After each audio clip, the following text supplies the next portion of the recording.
विचारसागर विचारसागर ग्रंथामध्ये तरंग दुसरा.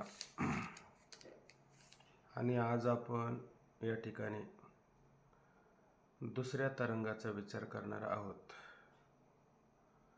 दुसऱ्या तरंगाचा विचार करत असताना त्यामध्ये आपल्याला कशाचा विचार करायचा आहे, तर जो पहिला तरंग आपण विचारात घेतलेला होता त्या पहिल्या असणाऱ्या तरंगामध्ये प्रथम आपल्याला अनुबंध त्या ठिकाणी सांगितलेला होता.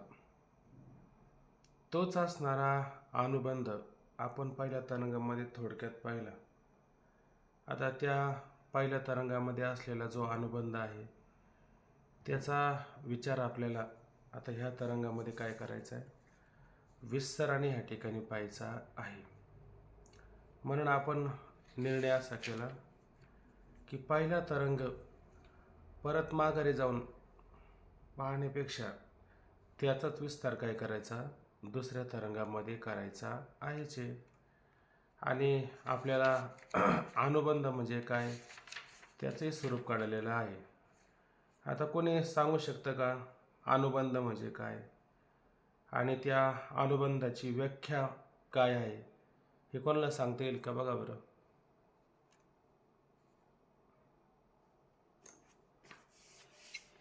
अनुबंध म्हणजे प्रेरणा देण्यासारखं, ज्याच्या ज्ञानाने मुख्य ग्रंथात प्रवेश होतो. ज्याच्या ज्ञानाने विवेकी माणसाला मुख्य ग्रंथात प्रवेश होतो आणि मुख्य ग्रंथात प्रवृत्ती, त्यास अनुबंध म्हणतात. ते अनुबंध किती प्रकारचे आहेत? कोण कोण आहे अनुबंधामध्ये? अधिकारी, विषय, प्रयोजन आणि संबंध असे 4 गोष्टी घेतलेल्या. 4 गोष्टी घेतल्या, बरोबर का नाही? बरं, अधिकाऱ्याचं वर्णन पाहत असताना अधिकारी कोणाला म्हणायचं बरं? काय अधिकाऱ्याची व्याख्या? ज्या पुरुषाने या जन्मात किंवा आतापर्यंत आपले जेवढे जन्म होऊन गेलेले आहेत त्यामध्ये जर त्यांनी निष्काम कर्म उपासना करून आपले जे मलविक्षेप हे जे दोष आहेत ना त्यापासून जर तो पूर्णपणे निवृत्त झालेला असेल आणि केवळ स्वरूपाचं आवरण ज्याच्या चित्तामध्ये आता आहे आणि हे जे आवरण आहे त्या दोषापासून निवृत्ती करायची असेल तर म्हणजे तो साधन चतुष्टय युक्त आहे असं म्हणतात, असं मला वाटतं. म्हणजे काय लक्षात घेतलं? वेदविहित निष्काम कर्म आणि वेदविहित निष्काम उपासना करून मल व विक्षेप हे जे 2 दोष त्यानं निवृत्त केलेले आहेत आणि फक्त आवरण नावाचा दोष शिल्लक राहिले त्याच्या निवृत्ती करता जो साधन चतुष्टयाने युक्त असतो तोच काय वेदांत शास्त्राचा अधिकारी त्या ठिकाणी सांगितला. बर, मग चार प्रकारचे साधनं त्याला त्या ठिकाणी सांगितलेली आहे. ही 4 प्रकारची साधनं म्हणजे विवेक, वैराग्य, समाधी षटक आणि मुमुक्षत्व, ही 4 प्रकारची साधनं त्याला त्या ठिकाणी सांगितलेली आहे. अशा 4 प्रकारच्या साधनाने जो युक्त आहे तोच काय वेदांत शास्त्राचा अधिकारी आहे. विवेक सांगत असताना विवेक म्हणजे काय? विवेकाची सरळ व्याख्या आहे, सतसंगतीने आत्मा अविनाशी असून क्रियारहित आहे आणि त्या आत्म्याच्या व्यतिरिक्त सर्व हे जगत विनाशी आणि चंचल स्वरूपाचं आहे. अशा प्रकारचं त्याचं काय निश्चय आहे. त्या निश्चयालाच त्या ठिकाणी काय म्हटलं जातं, विवेक असं म्हटलं जातं. हा विवेक नसेल तर पुढची जी उत्तर जी साधनं आहेत ती साधनं घडतील का त्याला? ते घडणार नाही. मग विवेक झाला म्हणजे मग तो वैराग्य करू शकतो. वैराग्याची पण व्याख्या पाहिली आपण. काय वैराग्याची व्याख्या आहे बरं? ते वैराग्य सांगत असताना लोकापासून तर अगदी परलोकापर्यंत, म्हणजे मुंगीपासून तर अगदी ब्रह्मलोकापर्यंत आहे का नाही? म्हणून अनुकूल जे काही पदार्थ आहेत का नाही, जे काही विषय आहे का नाही, ते अनुकूल पदार्थ काही त्याने डोळ्याने पाहिले असतील, काही कानाने ऐकले असतील, काही डोळ्याने पाहिलेले, काही कानाने ऐकलेले जे काही विषय आहेत त्या विषय भोगाविषयी तिच्या अंतःकरणामध्ये काय तीव्र त्यागाची इच्छा असते, बरोबर की नाही? तोच अशा प्रकारे काय तोच अशा प्रकारे हा वैराग्य धारण करू शकतो. अशा प्रकारचंच वैराग्य सांगितलं. याच्यापेक्षा वेगळं वैराग्य आहे का? हेच खरं त्या ठिकाणी काय आहे? वैराग्य आहे. त्याच्यानंतर काय सांगितलं त्याला? अजून त्याला समाधी षटकाची संपत्ती सांगितलेली आहे. आता समाधी षटकाची संपत्ती सांगत असताना त्या समाधी षटकामध्ये 1 मिनिट आता बाहेर काढतो.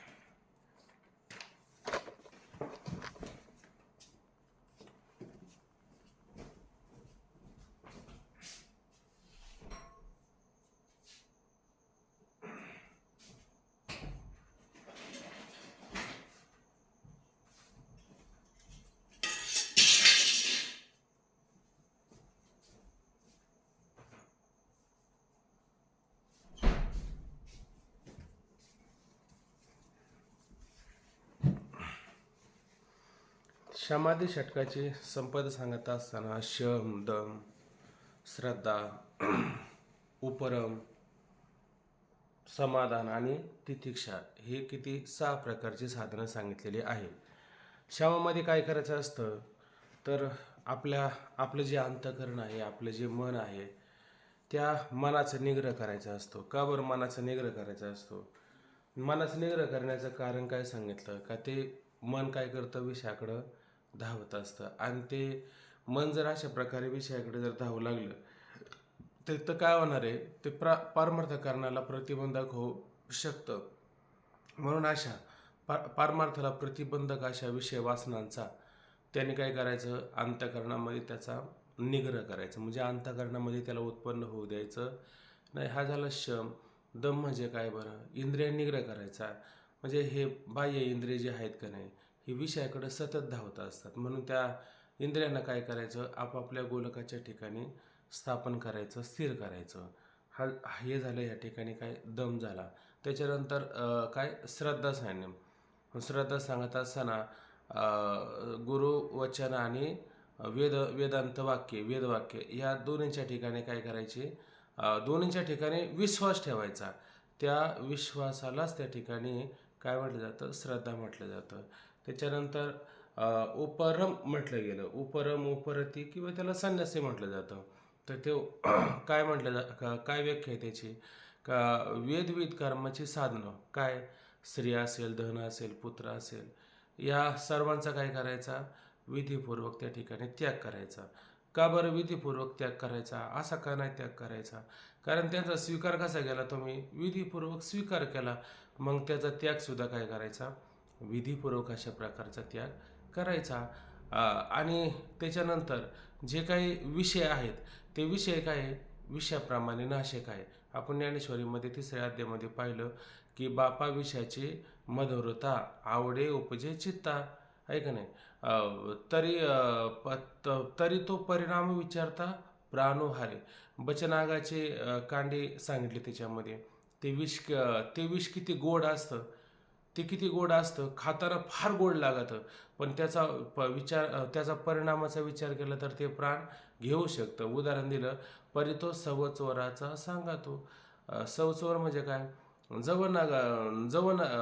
परितो सवचोराचा सांगतो काहीतरी नगराचा प्रांतो सांडीजेना असं काहीतरी मध्ये एक राहिलं वाटतं. म्हणजे तो चोर असतो, तो चोर काय करतो? मी चोर आहे त्याला कळून देत नाही. कुठपर्यंत कळून देत नाही? जोपर्यंत ते नगर, शहर त्याची हद्द संपत नाही तोपर्यंत. एकदा हद्द संपली का तो आपला गुण दाखवायला सुरुवात करत असतो. तसं हे खाताना विषय भोगताना आपल्याला बरे वाटतात, पण जेव्हा त्या विषयांचा परिणाम विषापेक्षाही भयंकर असतं. कारण आचार्य सांगतात की एक वेळेस विष परवडलं, पण हे विष मात्र परवडत नाही. कारण विष जास्तीत जास्त हानी जर केली तर ते एका जन्माची आपली हानी करू शकतं. पण हे विषय काय करतात? अनेक जन्मामध्ये आपली हानी करत असतात.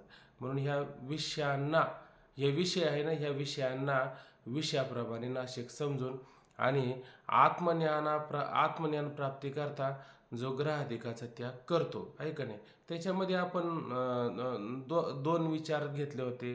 काही विविधीशा संन्यासी घेतले होते, काही विधवत असणारे संन्यासी त्या ठिकाणी घेतलेली होती.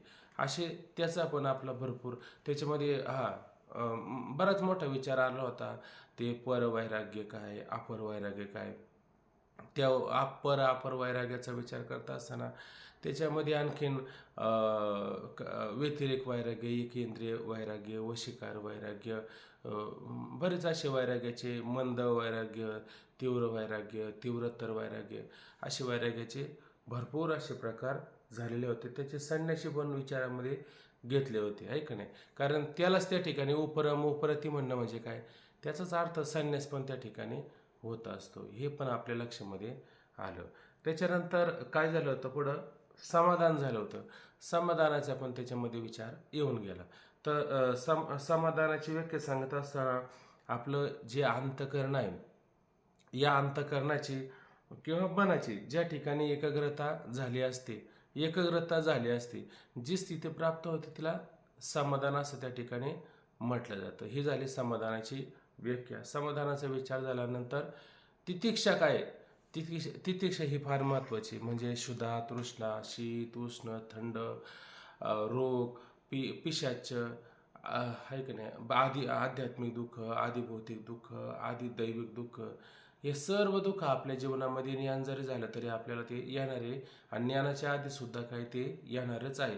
कारण हे सगळे कशाचे धर्म आहेत, तर हे सगळे प्रकृतीचे असणारे धर्म आहेत. मग हे सगळे सुखदुःख आधी येणार आहे.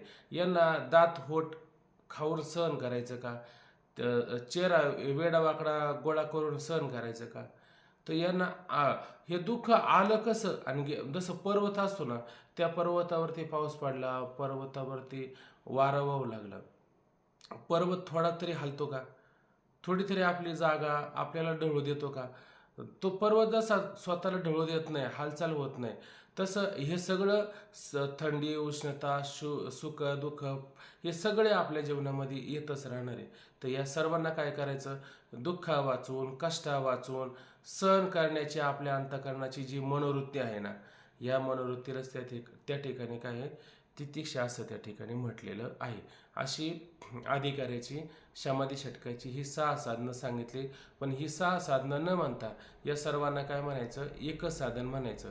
कारण ही जर 6 साधनं जर तुम्ही म्हटले तर काय होतील, मग ही पहिली 3 साधनं, विवेक, वैराग्य, आहे का नाही, ही एक समाधी षटक, आणि ते मुमुक्षत्व, वैराग्य आणि विवेक, ही झाली 3 साधनं.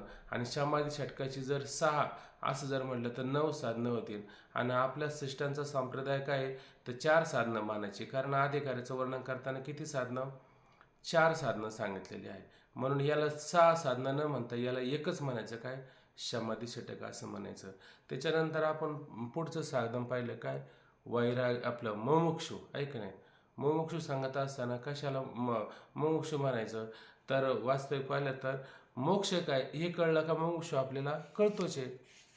मग मोक्ष सांगत असताना मोक्षाची काही व्याख्या आहे, संसार दुःखाची निवृत्ती आणि परमानंद स्वरूपाची प्राप्ती, ही झाली मोक्षाची व्याख्या.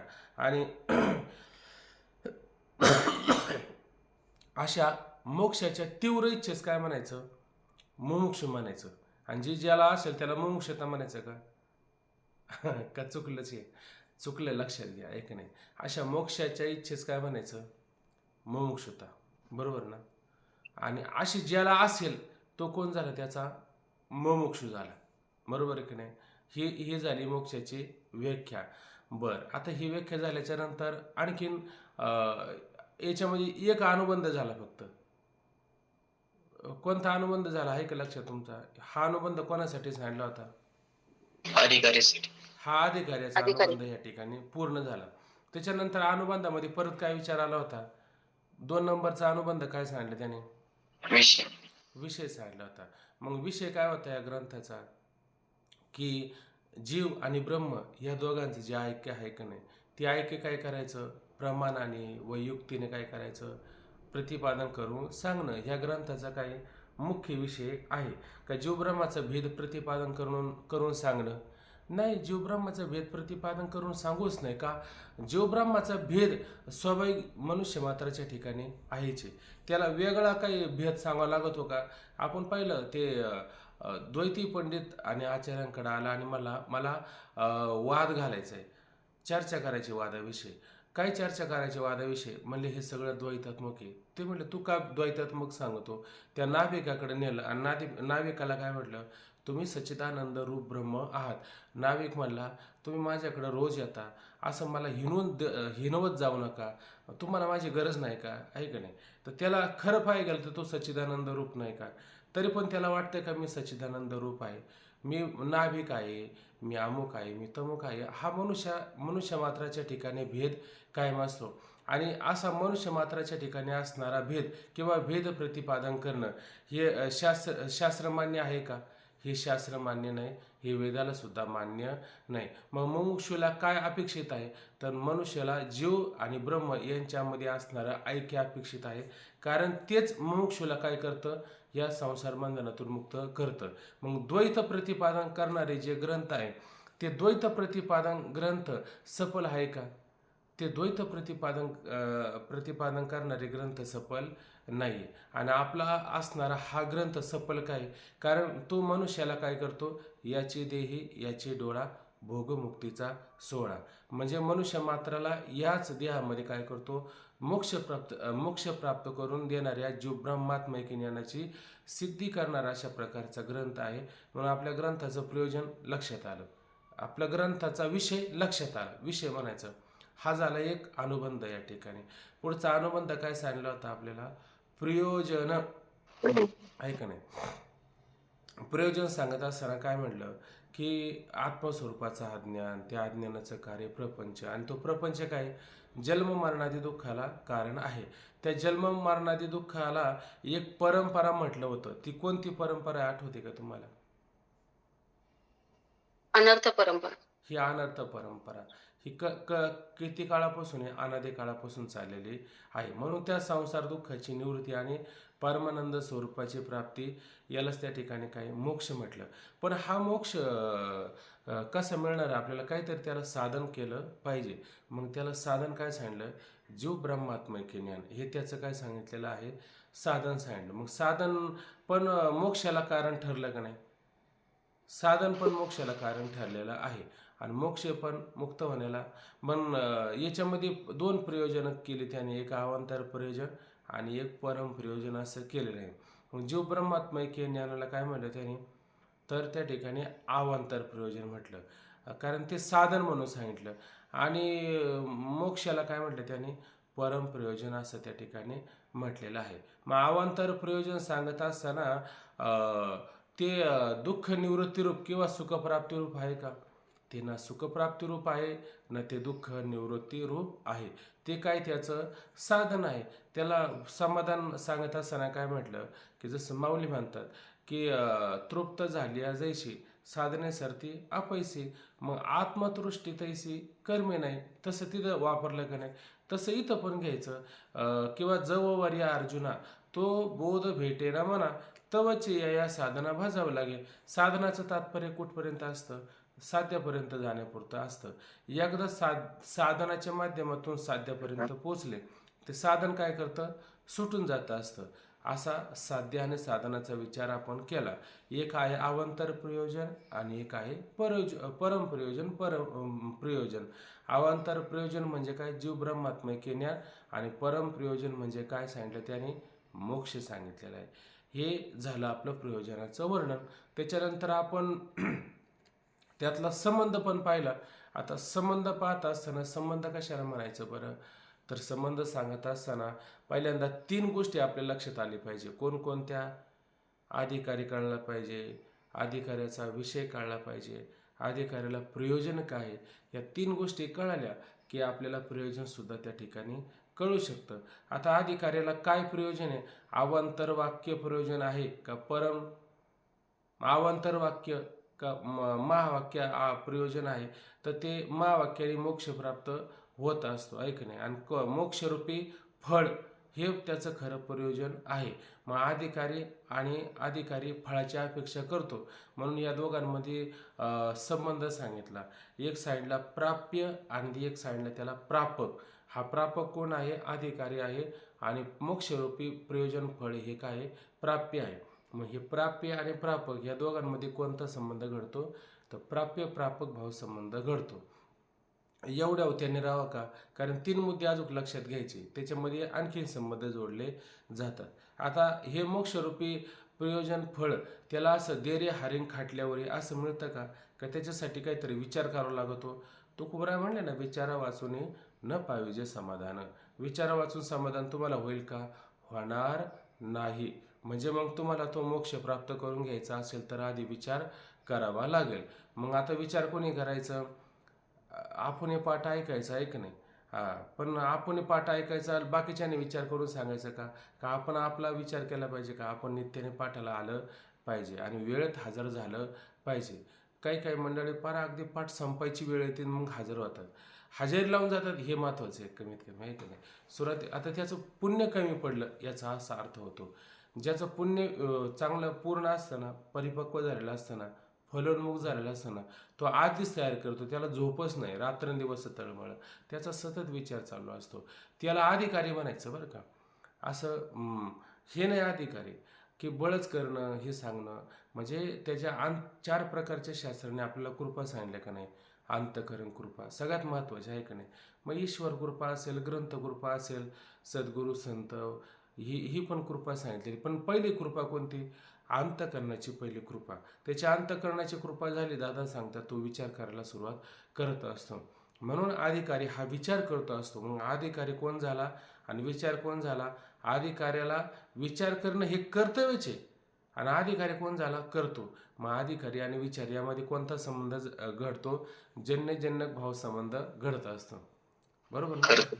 करतो असं सावध राहून ऐकलं ना मग बरं वाटतं, आहे की नाही? अशी पटापटा आता हे सगळं तुम्ही बोलू लागले का नाही? हे तुम्ही बोलू लागले का नाही? म्हणजे तुम्हाला परत तरंग सांगायची आवश्यकता का आहे का? तुम्ही सगळे जागेवरती झाला. हा करतो कर्तव्य भाव संबंध. बरं, आता हा कर्तव्य आहे, त्याला कर्तृत्व आहे हे पण कळलं. पण कोणत्या मासिकातला विचार करायचा, कादंबऱ्याचा विचार करायचा, का ग्रंथातला विचार करायचा आहे त्याने? ग्रंथात आहे ना. कोणता ग्रंथ? विचारसागर नावाचा हा ग्रंथ आहे. त्या ग्रंथामध्ये हा काय आलेला आहे? विचार आलेला आहे. मग ग्रंथामध्ये काय आलेलं आहे बाबा? तर ग्रंथामध्ये जीव ब्रह्मात्मैक्य ज्ञान हा विषय त्या ठिकाणी आलेला आहे, ऐक नाही? आणि त्या जीव ब्रह्मात्मैक्य ज्ञानाविषयी त्याने काय करायचं आहे? विचार करायचा आहे. मग ह्या ग्रंथामध्ये काय संबंध सांगितला आपल्याला? एक सांगितला आहे ग्रंथ आणि एक ग्रंथाचा काय सांगितलेला आहे? विषय सांगितलेला आहे. मग ग्रंथ काय करतो आणि विषय काय करतो ह्या दोन्ही गोष्टी आपल्याला ज्ञात आहे. मग त्या ग्रंथ आणि ग्रंथातला विषय या दोघांमध्ये काय होतो? एक संबंध तयार होतो. एक प्रतिपादक असतो आणि एक प्रतिपादन करणारा असतो, आहे की नाही? मग प्रतिपादक कोण आहे आणि प्रतिपादन करणारा कोण आहे बरं? प्रतिपादक ग्रंथ आहे आणि विषय प्रतिपादक ग्रंथ आहे. आणि प्रतिपाद्य विषय आहे. काय विषय आहे ग्रंथाचा बरं? या हा ग्रंथाचा काय विषय आहे की नाही? म्हणून विषय काय उत्पन्न त्याच्यामध्ये होत असतो. कुठं उत्पन्न होतो? ग्रंथात उत्पन्न होत असतो. मग जो उत्पन्न करतो आणि जे उत्पन्न होतं त्याला काय म्हटलं जातं बरं? हा, उत्पन्न करणाऱ्याला काय म्हणायचं?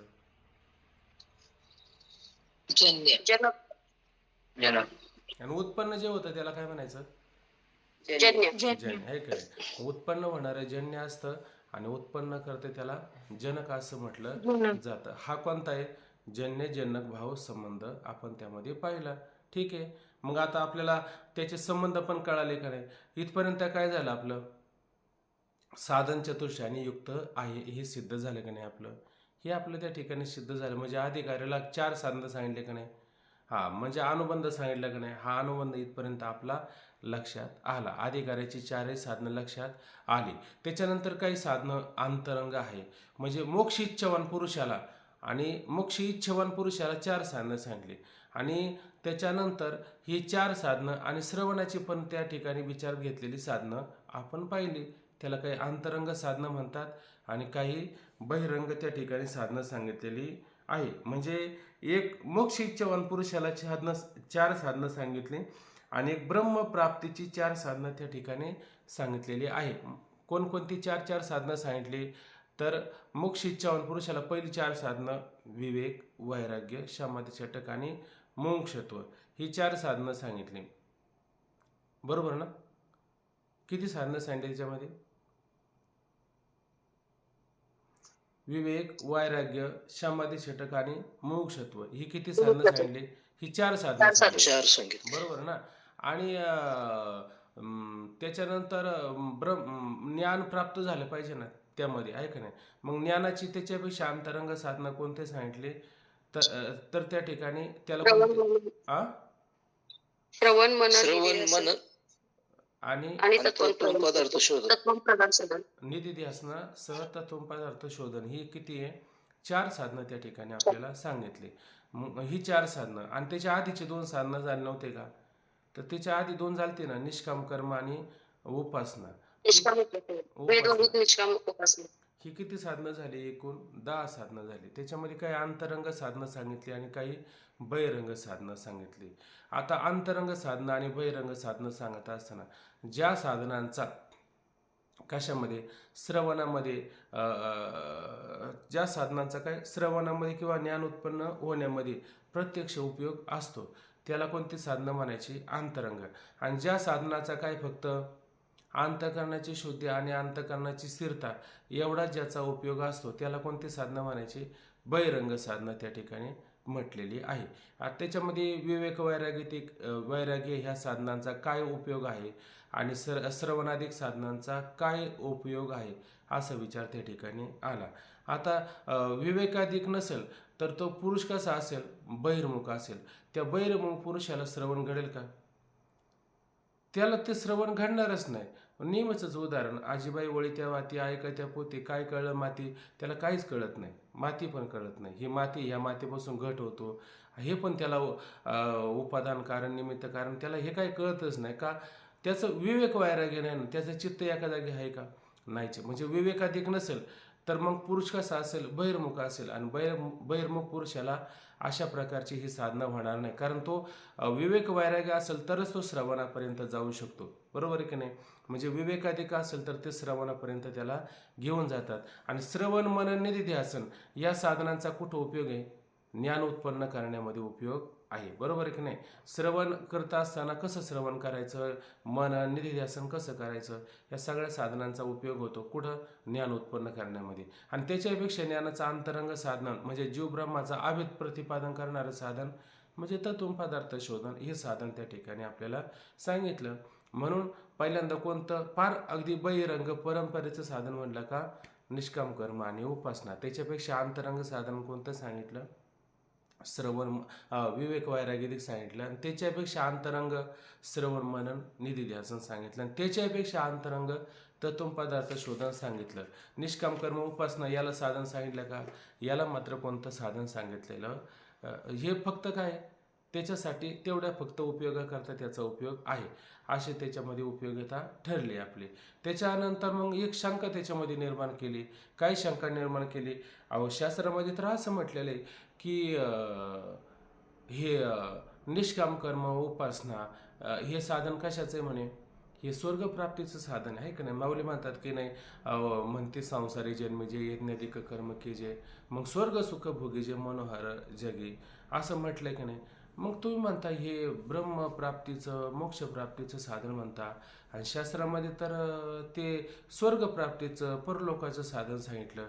मग नक्की ह्या साधनाची उपयोगिता कशामध्ये आहे असं त्या ठिकाणी विचार आला. तर त्याचं समाधान केलं का? म्हटलं बाबा अंतःकरण शुद्धीद्वारा मुमुक्षुला अंतःकरण शुद्धीद्वारा हे मोक्षाचं साधन आहे.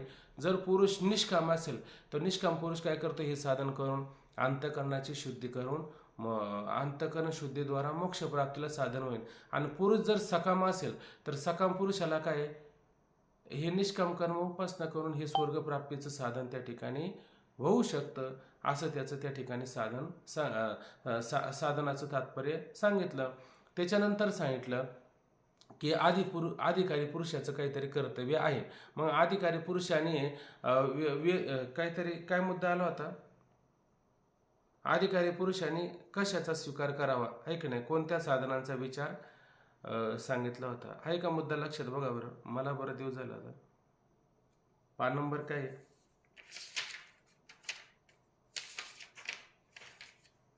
हा, अधिकाऱ्याचे कर्तव्य सांगितले. मग आता त्या अधिकारी पुरुषांनी यज्ञादी कर्म उपासना करावी का?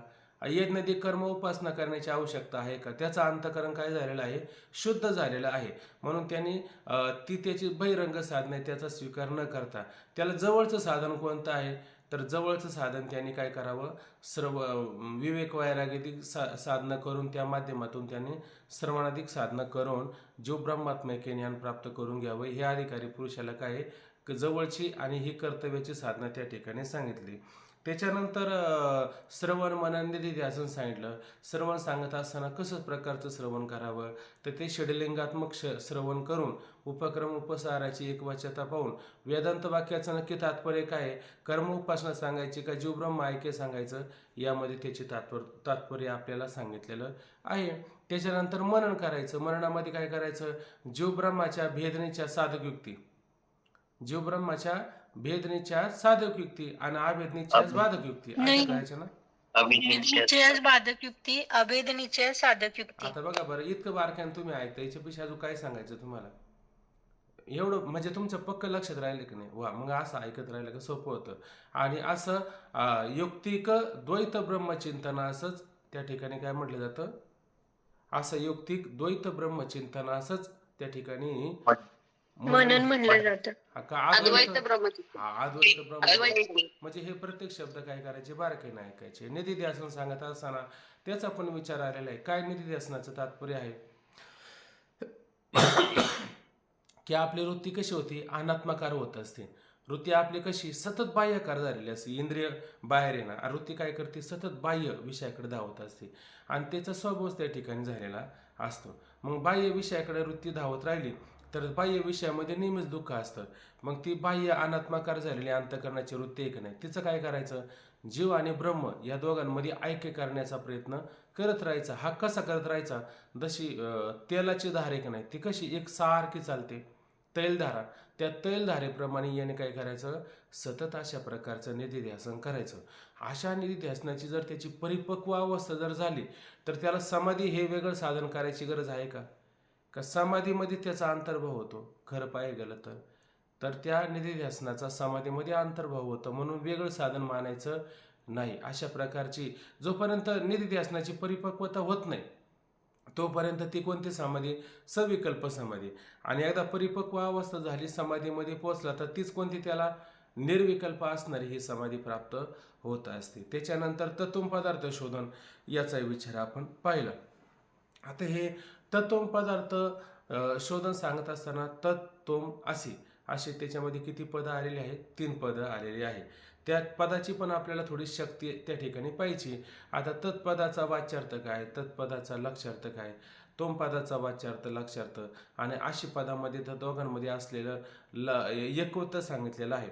मग तत्पदाचा वाच्यार्थ काय सांगता येईल का? माईक चालू ठेवा, म्हणजे पटपट पटपट सांगू शकतो, फक्त बाहेर आवाज आला नाही पाहिजे, म्हणजे विक्षेप होणार नाही. तत्पदाचा ईश्वर. वाच्यार्थाने काय घेतला? ईश्वर घेतला. आणि लक्ष्यार्थाने काय घेतला? ब्रह्म. आणि तोमपदाचा वाच्यार्थ, लक्ष्यार्थ जीव आणि लक्ष्यार्थ कुठं आहे का नाही? आणि अशी पदाने एकत्व कोणत्या कशातलं सांगितलेलं आहे? जीव ब्रह्माचं, जीव ब्रह्म ऐक. एकत्व कशात होणार आहे? जीवाचा ईश्वराशी होईल का जीवाचं लक्ष्यार्थ जो आलेला आहे त्याच्याशी होईल? लक्ष्यार्थाने. जीवाचं ईश्वराशी ऐक्य का होऊ शकत नाही बरं? जीव हा ब्रह्मशी ईश्वराची. पण त्याचं जीवाचं ईश्वराशी ऐक्य का होत नाही?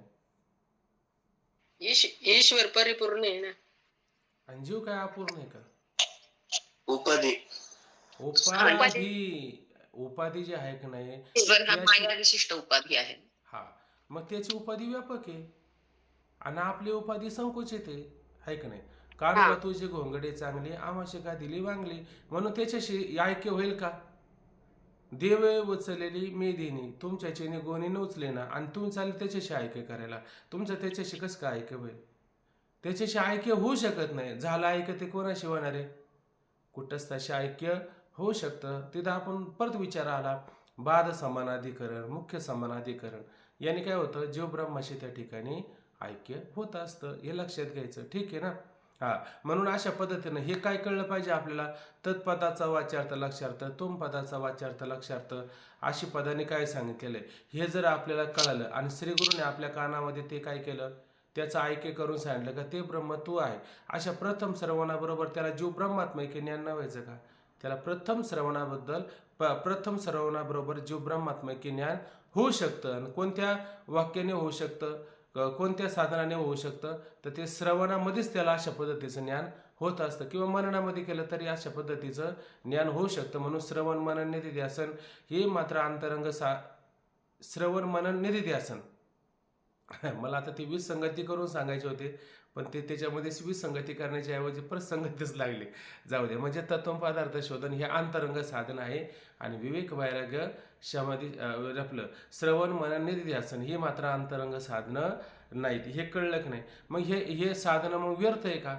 व्यर्थ साधन नाही. हे ज्ञान झाल्याच्या नंतर मनुष्याला परत त्या ठिकाणी काय संशय विपर्य म्हणजे असंभावना विपरीत भावना येतच असते. त्याच्या निवृत्ती करता याची आवश्यकता आहे. मला असं वाटतं आजचा पाठ याच्यातच जातो काय ना असं वाटतंय, पण गेलं तर जाऊ द्या, काय हरकत नाही. हे तुम्हाला आता ते हे परत सांगायचं होतं ना, ते एका पाठामध्ये घागर में सागर सगळं होऊन जाईल आपलं. जाऊ दे, आज त्याच्यातच जाईल वेळ आपला. पुढचा विचार थोडाफार राहिला तर करू वाटलं असतं. हे कळलं तुम्हाला. त्याच्यानंतर मग असंभावना आणि विपरीत भावना, संशय विपर्य म्हणजे काय, असंभावना आणि विपरीत भावना त्याच्यामध्ये पाहिल्या.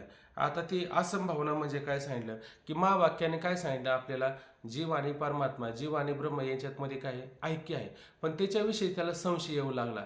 तो संशय किती आहे, 2 प्रकारचा आहे. एक प्रमाणगत संशय आणि एक प्रमाणगत संशय आहे का नाही. त्यालाच त्या ठिकाणी असंभावना असं म्हटलं जातं. आता प्रमाणगत संशय म्हणजे काय, आता वेदांत शास्त्रामध्ये काय जे वाक्य आहे ती वाक्य त्या त्या त्या प्रमाण वाक्याविषयी काय त्याला संशय होतो की ही वाक्य जी आहेत हे वेदांत वाक्य जीव ब्रह्माचं ऐक्य प्रतिपादन करतात की कर्म उपासना प्रतिपादन करून सांगतात, याविषयी त्याला काय होतो, संशय येत असतो. तर तो संशय जो आहे तो मात्र मननाने अशा पद्धतीनं निवृत्त आपल्याला करता येतो. कशाने? श्रवणाने निवृत्त होतो. आहे का नाही? कारण चांगलं श्रवण जर केलं आणि युक्तिपूर्वक जर केलं आणि षडलिंगात्मक जर केलं तर वेदांत वाक्याचं तात्पर्य काय आहे, तर जीव ब्रह्माचं आहे की हे तात्पर्य आहे, कर्म उपासना हे तात्पर्य नाही. अशा प्रकारे काय होऊ शकतं, प्रमाणगत असंभावना आहे त्याची निवृत्ती होऊ शकते. दुसरी प्रमेयगत, प्रमेय म्हणजे सिद्धांत, काय जीव ब्रह्माचं ऐक्य प्रतिपादन करणं, हाच काय वेदांत वाक्याचा सिद्धांत आहे. वेदवाक्य याचंच प्रतिपादन करत असतात. तरी पण त्याच्यामध्ये त्याला संशय आला की जीव ब्रह्माचा नक्की अभेद सत्य आहे का भेद सत्य आहे, असं त्याला होऊ शकतं. मग त्याने काय करायचं, साधक बाधक युक्तीचा विचार करायचा. साधक बाधक युक्तीचा विचार करता असताना त्याच्यामध्ये प्रत्यक्ष प्रमाण, अनुमान प्रमाण, शब्द प्रमाण, अर्थपत्ती प्रमाण, अनुपलब्धी प्रमाण, अभाव प्रमाण, साऱ्या प्रमाणांचा काय तुम्हाला विचार करायचा, तो विचार करायचा. त्याच्यामध्ये जीव ब्रह्माच्या अभेद निश्चयाच ज्या ज्या काही त्या ठिकाणी साधक युक्ती असेल त्या साधक युक्तीचा विचार करायचा, आणि भेदनिश्चय असेल त्या ठिकाणी काय करायचा, बाधक युक्तीचा विचार करत राहायचा. असं युक्तिक अद्वैत ब्रह्मचिंतन केलं की त्याला अशा प्रकारचा जो प्रमेयगत संशय आहे त्या प्रमेयगत संशयाची निवृत्ती करता येते. तदनंतर मग आपण पाहिलं विपरीत भावना. विपरीत भावना कधी असतात, अनेक जन्माने काय झालं की देहाधिकाच्या ठिकाणी सत्यत्व निश्चय असतो.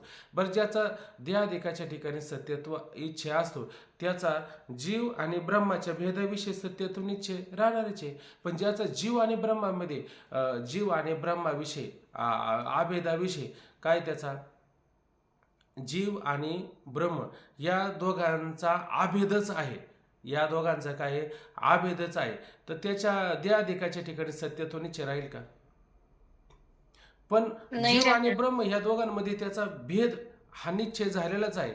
त्याचाच अर्थ त्याचा कशामध्ये निश्चय आहे, देहाधिकाच्या ठिकाणी सत्यत्व निश्चय आहे. आणि जीव ब्रह्माच्या आभेदाविषयी जर सत्यत्व निश्चय असेल तर देहाधिकाच्या ठिकाणी सत्यत्व निश्चय मात्र नसणारच, असा त्या ठिकाणी विचार आपल्याला करता येतो.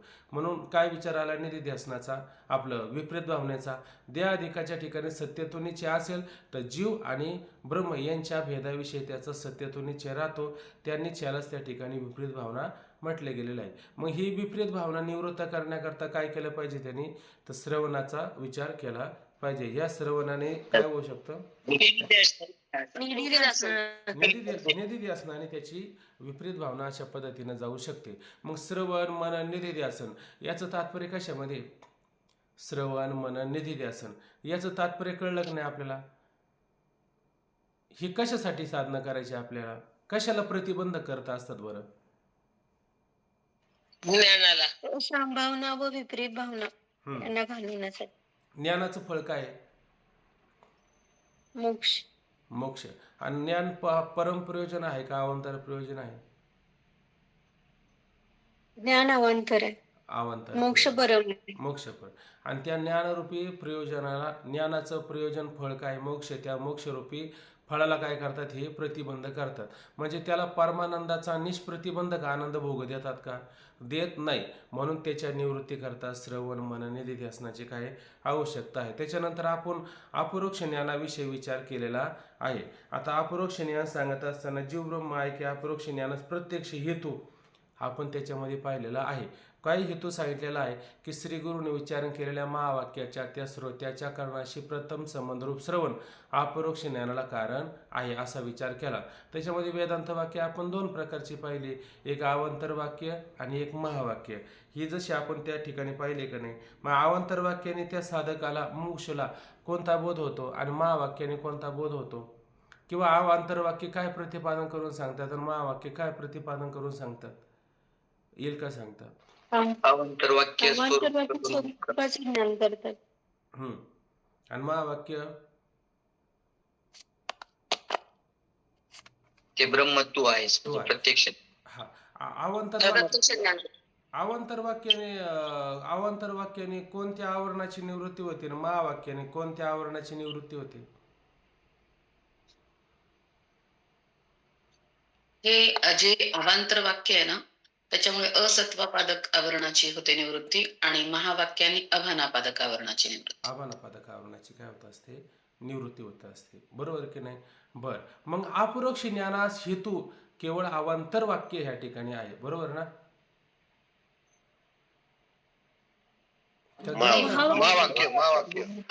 महावाक्यच त्या ठिकाणी काय अपरोक्ष ज्ञान.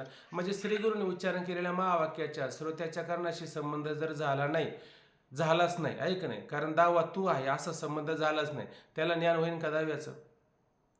तसं श्री गुरुने उच्चारण केलेल्या महावाक्याच्या त्या श्रोत्याच्या कारणाशी संबंध झालाच नाही, त्याला अपरोक्ष ज्ञान होईल का?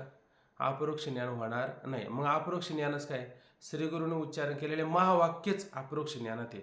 आणि उच्चारण केलेलं अवांतर वाक्य केवळ जीव आणि परमात्म्याचं स्वरूप कथन करणारं आहे आणि महावाक्यच अपरोक्ष ज्ञानाला हेतू आहे असा विचार झाला. आणि त्याच्यानंतर पूर्वपक्ष नंतर आला, त्याने पण शंका केली, तुम्ही काय म्हणता महावाक्याने अपरोक्ष ज्ञान होतं आणि मग शास्त्राने तर सांगितले श्रवण मनन निधिध्यासन याचा सुद्धा ज्ञान उत्पत्तीमध्ये उपयोग आहे का नाही? आणि हा दोष चुकवण्याकरता तुम्ही काय म्हणाल? अहो श्रवण मनन निधिध्यासन आहे का नाही ते कशासाठी? वर सांगितल्याप्रमाणे संशय विपर्य येतात की नाही त्याच्या निवृत्ती करता त्याची सहाय्यता आहे. पण मग हे म्हटले त्याच्या निवृत्ती करता त्याची सहाय्यता आहे, पण आमचं असं म्हणणं आहे, तुम्ही म्हणता की नाही अपरोक्ष ज्ञान, अपरोक्ष ज्ञानाचं तात्पर्य काय? प्रत्यक्ष का अप्रत्यक्ष का साक्षात? प्रत्यक्ष म्हणजे साक्षात, ऐक नाही, साक्षात प्रत्यक्ष आत्मत्वाने त्याला कळलेलं. हा विचार सागस ग्रंथ याला ज्ञानेश्वरी नाही म्हणतात. काही प्रकरण ग्रंथ असतात, काही आकरण ग्रंथ असतात, हा विचार येतो की नाही? मग त्याला असं ज्ञान झालं की त्याचं एकदा प्रत्यक्ष ज्ञान झालं, ऐक नाही, तर मग त्या ज्ञानानंतर त्याला संशय विपर्य यायचं काही कारण नाही. आणि जर त्याला संशय विपर्य येत नसेल तर श्रवण मनन निधिध्यासनाचा उपयोग कुठे? संशय विपर्यामध्ये आहे. म्हणजे मग अशा पद्धतीनं अपरोक्ष ज्ञान झालं की त्याला संशय विपर्य येत नाही. म्हणून श्रवण मनन निधिध्यासन ह्या साधनांना व्यर्थत्व दोष कायम राहतो. हा व्यर्थत्व दोष येऊ नये मग काय करा की अवांतर वाक्य असेल किंवा मग महावाक्य असेल त्याला काय म्हणा? केवळ वाक्य त्या ठिकाणी म्हणा. आणि ह्या केवळ वाक्याने कोणतं ज्ञान होईल? आपल्याला अपरोक्ष ज्ञान होईल. त्याच्या म्हणण्याप्रमाणे केवळ वाक्याने परोक्ष ज्ञान होते, परोक्ष ज्ञान होईल. ऐक ना, याने परोक्ष ज्ञान करा. आणि परोक्ष ज्ञान म्हणजे संशय शंका येणारच आहे त्याला. आणि त्याच्या निवृत्ती करता काय करा? श्रवण मनन निधिध्यासन करा.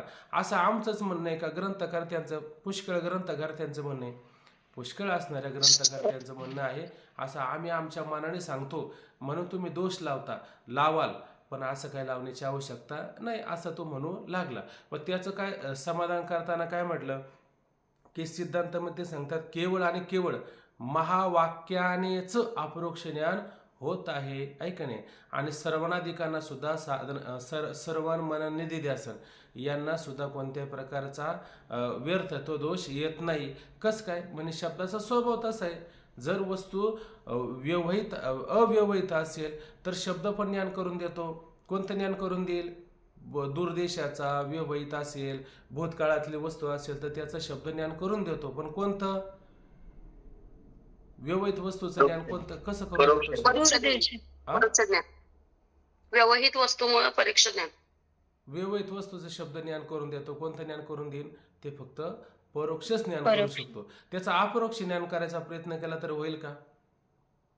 अपरोक्ष ज्ञान करायचा प्रयत्न केला तरी होणार नाही. आणि जर वस्तू अव्यवहित असेल, अत्यंत जवळ असेल तर परोक्ष आणि अपरोक्ष हे दोन्ही प्रकारचे ज्ञान करू देऊ शकतो. बरोबर ज्ञान होतं. हा हा. आणि 10व्या पुरुषाचं आपण त्याच्यामध्ये वर्णन पाहिलेलं आहे.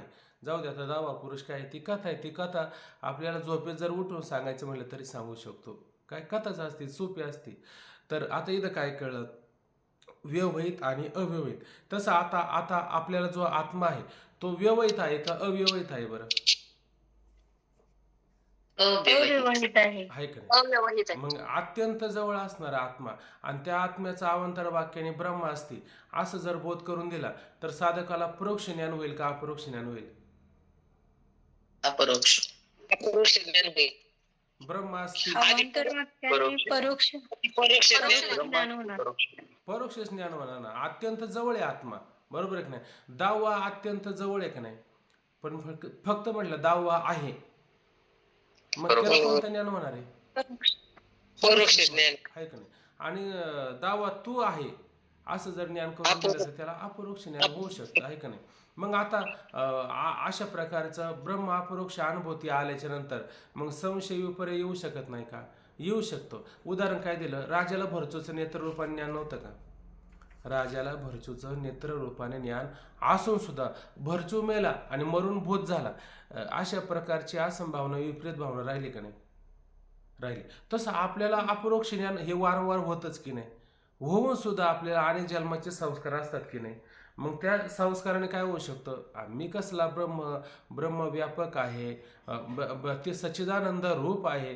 माझ्या ठिकाणी काही सच्चिदानंद रूप काही पाहायला भेटत नाही. माझ्या ठिकाणी दुःख, जन्म मरणाची परंपरा, अमुक तमुक हे असं वाटतं की नाही? हे सांगून सुद्धा त्याला वारंवार असं होत असतं. मग जर असं होत असेल अपरोक्ष ज्ञान झाल्याच्या नंतर त्याला जर संशय विपर्य जर येत असेल तर तो परमानंदाचा निष्प्रतिबंधक आनंद भोगू शकतो का?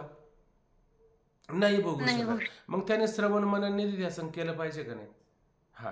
पण ज्याला परमानंदाचा निष्प्रतिबंधक आनंद, तो म्हणतो स्वतः आनंदाची डोई आनंद तरंग, ऐक नाही तो का म्हणे खातो आनंदाचे लाडू, घ्यारे येऊ नका चरफडी, आजी देतो पोट भरे पुरे म्हणाल तोरे.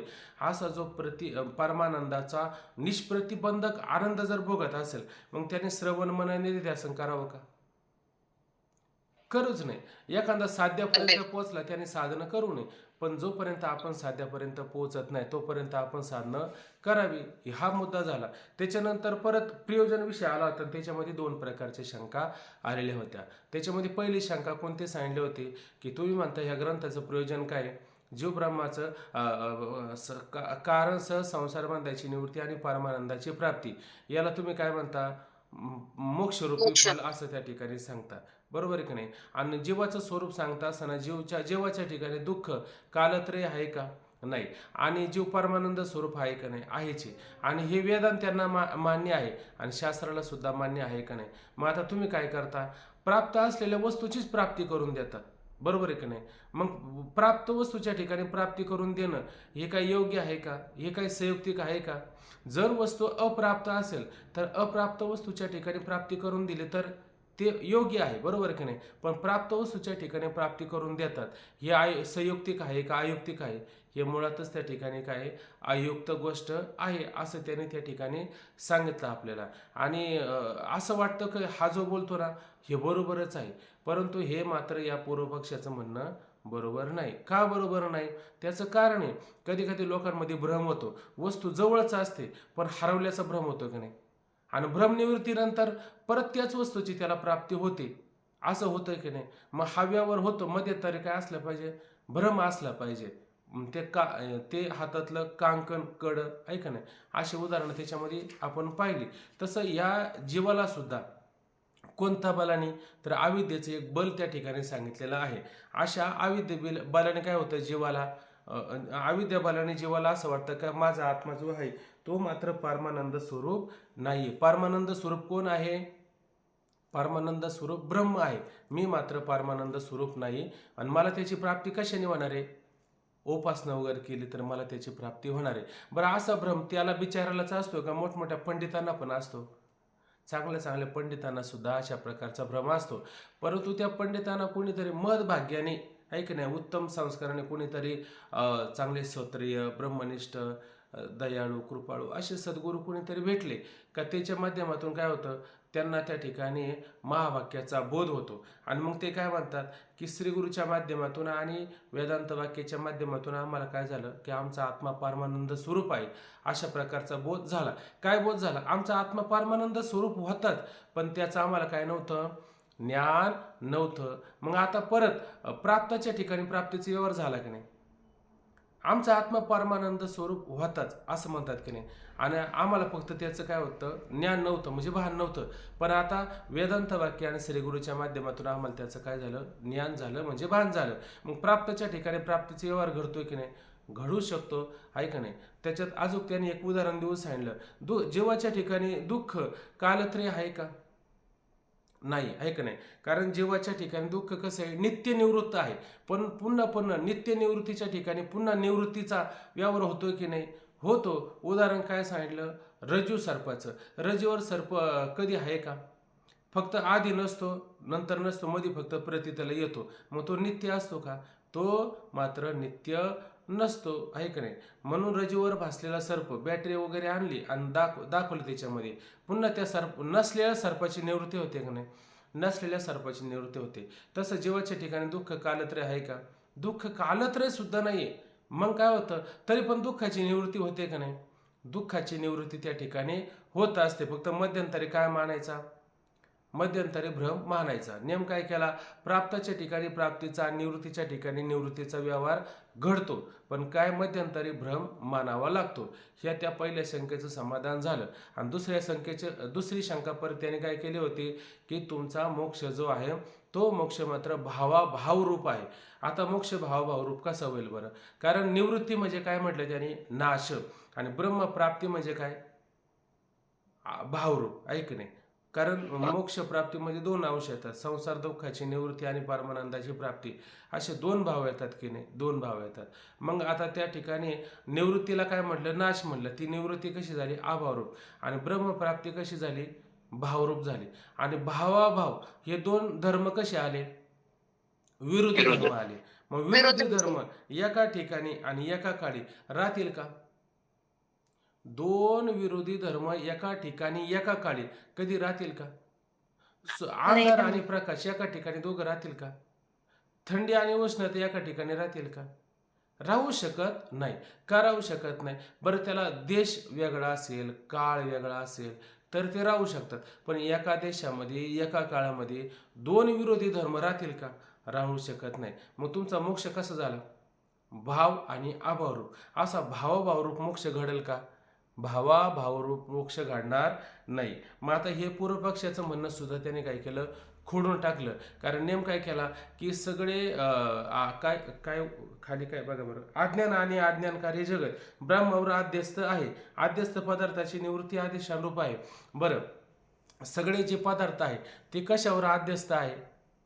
कारण आद्यस्थ पदार्थाचा विचार आपण केला की आद्यस्थ जो असतो, मला असं वाटतं काय म्हटलं होतं काल आपण, जे ज्याच्या ठिकाणी नाही ते त्याच्या ठिकाणी दिसतं. जे ज्याच्या ठिकाणी नाही. रज्जूवर सर्प आहे का? नाहीचे. पण नसलेला सर्प दिसला का नाही? म्हणजे जे ज्याच्या ठिकाणी नाही ते त्याच्या ठिकाणी दिसणं, आहे का नाही. याला काय म्हणतात, ते पदार्थ सत्य आहे का मिथ्य आहे? मिथ्य आहे का नाही? मिथ्य म्हणतात, लौकिकात त्याला भ्रम म्हणतात आणि शास्त्रात त्याला काय म्हणतात?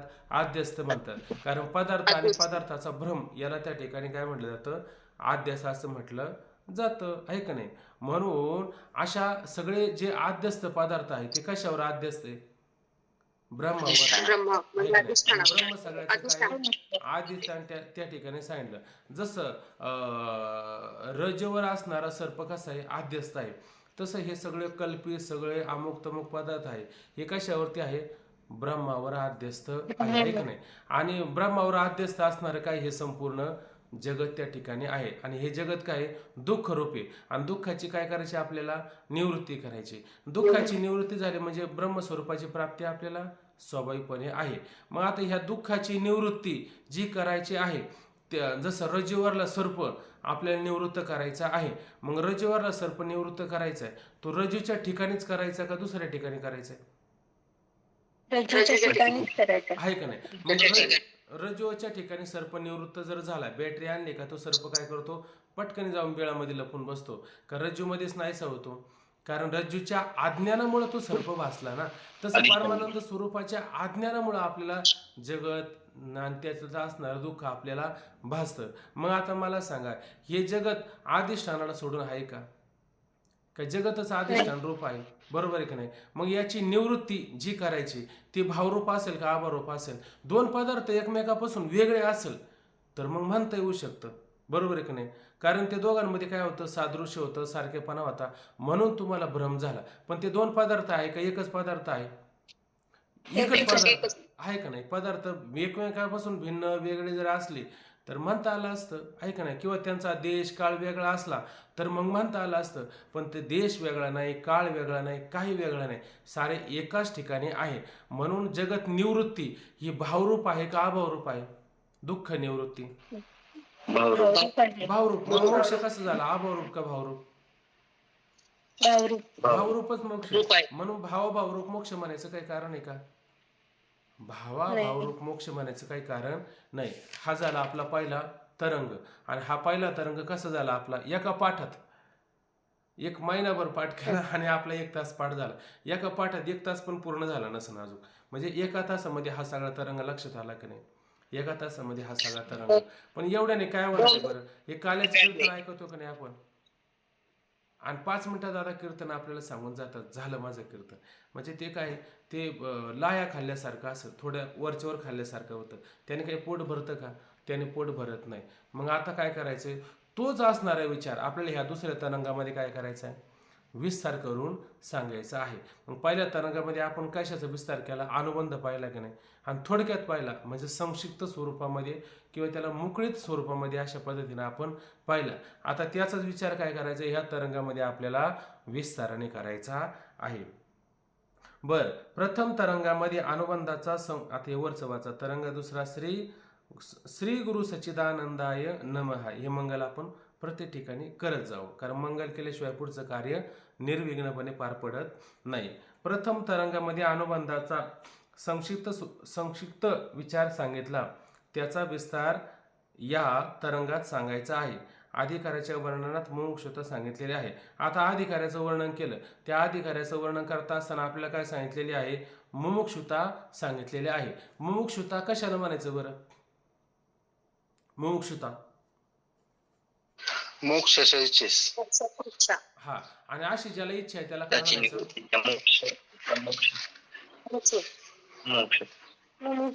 मुमुक्ष असं म्हणायचं, आहे का ना? अशी ज्याला इच्छा आहे त्याला मुमुक्ष असं म्हणायचं. असं तुम्ही काय करायचं? बोलत चालायचं. बोललं का कळतं आणि मुका राहिला का मुकाच राहतो मनुष्य. म्हणून ज्याला जेवढं बोलता येईल, भले आपला पाठ जास्त होणार नाही, थोडा होईल, पण मग माझं असं म्हणणं का तुम्ही बोलत चाला, सगळ्यांनी बोलत चाला.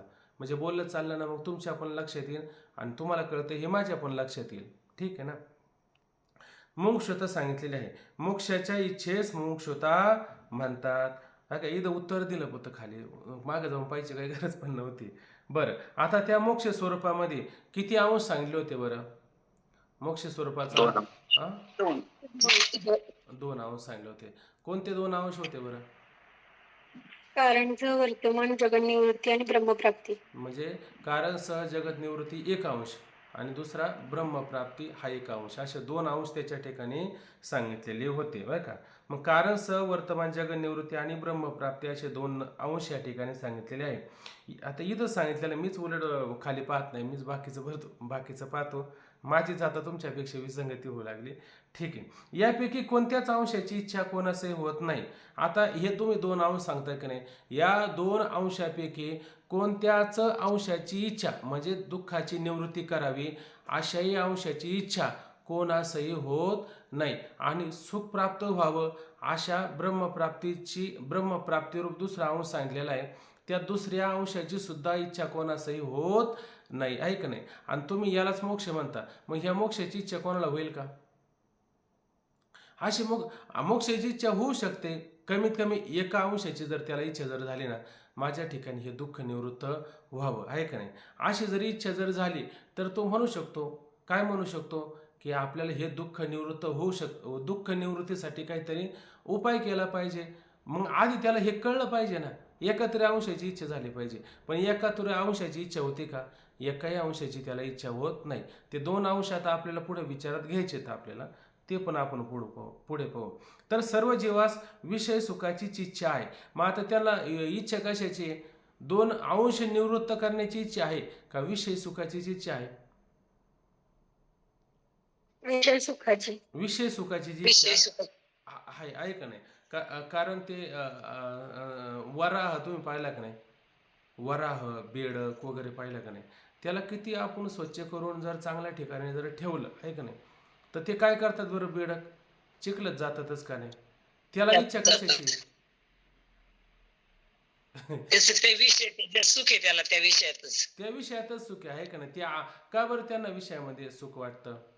ते अंतरणेनं ते पुढे म्हणून आगत्य सेवणे घडे सांगे पोय पंखीचे किडे किळसी घेती. पोवामध्ये असणारे पूरूपी चिखलामध्ये असणारे किडे त्याची काही किळस घेतात का?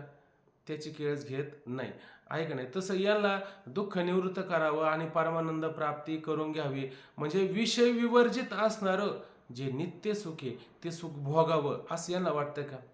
असं यांना वाटत नाही. यांना काय वाटतं, जाऊ द्या, उलट विषय जितके भेटेल, जितकी प्रॉपर्टी संपत्ती आपल्याला करता येईल तितकी करत चाला.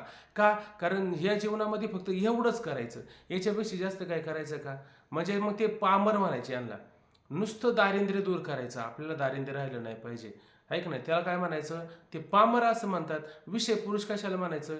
जे पापाच्या निवृत्तीमध्ये तत्पर असतात ते विषय झाले. आणि बंध निवृत्ती करता जो तत्पर असतो तो मुमुक्षू झालं, आहे का नाही. आणि बंध निवृत्त झाल्याच्या नंतर त्या बंध निवृत्त झाला आणि मोक्ष प्राप्त झाला. मोक्ष प्राप्ती हा एक प्रकारचा भ्रम आहे.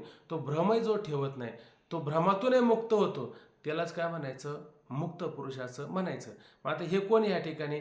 अगदी पामर स्वरूपाचे, ज्याला विषयाचीच फक्त अपेक्षा आहे का नाही, आपलं ज्याला विषय प्राप्त व्हावे, आहे का नाही. पण कोणते विषय काय हा मुद्दा या ठिकाणी आलेला नाही. म्हणून हे ठिकाणी फक्त विषयाची इच्छा करतात. विषयाची इच्छा का निर्माण करतात? त्यांना फक्त हे दारिद्र्य निवृत्त करायचं असतं. म्हणून अशा पद्धतीने हे काय झाले, हे अगदी पामर स्वरूपाचे झालेले आहेत. आणि पामर लोक काय करतात, हा सोपा उपाय करून पाहतात. म्हणजे आत्यंतिक निवृत्ती त्यांना होत नाही. ते निवृत्ती करायचे झालं तर केवळ लयरूप निवृत्ती करण्याच्या मागं असतात. कारण विषयाने निवृत्ती होते, पण ती आत्यंतिक निवृत्ती न होता केवळ लयरूप अशा प्रकारची निवृत्ती होत असते. म्हणून सर्व जीवांना विषय सुखाची इच्छा आहे, याकरता ग्रंथाचा आरंभ निष्फळ आहे. म्हणून तुम्ही जो ग्रंथ सांगतात की नाही, त्या ग्रंथाचा काय उपयोग आहे का? उत्तम गायक आहे म्हणले, आहे का नाही. म्हणजे गंधर्वाचं त्यांना गायन करता येतं, अशा प्रकारची गायक आहे. आणि ते कुठे गेलेत गायन करायला? बैर्याच्या आस्थानी, आहे का नाही. बैर्याच्या सभेमध्ये गायन करायला गेली आणि मस्तपैकी गायन झालं, आहे का नाही. असं मस्तपैकी गायन झालं, त्यांनी नुसता टाळ्यांचा कडकडाट होईल का? असा कडकडाट वाढणार का? बरं होणार नाही. कारण त्याला गायन काय झालं, हे आजूक माऊली म्हणतात की एरवी तरी खवनियाच्या गावे पाटावे काय करावे, लोक काय त्या ठिकाणी नग्न राहतात. आंधळ्या गरुडाचे पांख हाती के कवना उपयोगा जाती. आंधळ्या गरुडाचे पंख हाती ते कवना उपयोगा जाते. गरुडच मुळात आंधळ आहे का नाही. त्यांनी भरारी चांगली मारली, आहे का नाही. तैशी कर्माची उपयोगी ठाकी ती 9व्या अध्यायात काहीतरी आलेली. तर इथं लक्षात घ्या, त्याचा उपयोग आहे का काय? त्याचा काहीच उपयोग त्या ठिकाणी होऊ शकत नाही. म्हणून तुम्ही हा ग्रंथ सांगता, हा ग्रंथ सफल आहे का? ग्रंथाची उपयोगिता झाली असते, पण कधी झाली असती? त्याची आवश्यकता भासली असती तर. पण आता हा ग्रंथ काय उपयोगाचा आहे का? आणि मग कशाला वेळ घालायचा, सकाळचं उठायचं, एवढा डोक्याला ताण करून घ्यायचा सांगणाऱ्याने आणि ऐकणाऱ्याने? कशाला करता ग्रंथ? द्या ठेवून, आम्ही तुम्हाला सांगतो. असं कोण म्हणतो? पूर्वपक्ष. आणि पूर्वपक्षाचं असं कोणाला मान्य होतं बरं? जे विषय भोगी त्याला मान्य होतं, आहे का नाही? पण लोक म्हणतात, अहो एवढ्या वर्ष झालं, जन्मापासून आतापर्यंत विषय भोगत आलो, या विषयाने आम्हाला कधीच समाधान झालं नाही, याच्यापेक्षा विशेष काय? आम्हाला ते कळलं पाहिजे. अशी जिज्ञासू वृत्ती झालं ना, जिज्ञासू वृत्ती ज्याची होईल ना, तो म्हणे नाही नाही, आपल्याला ग्रंथ ठेवून नाही चालणार.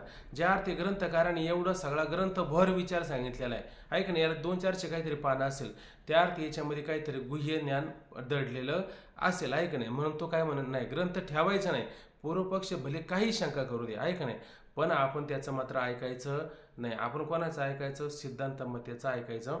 आणि तो विचार आपण आता उद्याला पाहू. आता या ठिकाणी आपण थांबून घेऊ. ओम पूर्णमदः पूर्णमिदं पूर्णात् पूर्णमुदच्यते पूर्णस्य पूर्णमादाय पूर्णमेवावशिष्यते. हरि ओम. शांती शांती शांती. रामकृष्ण हरी.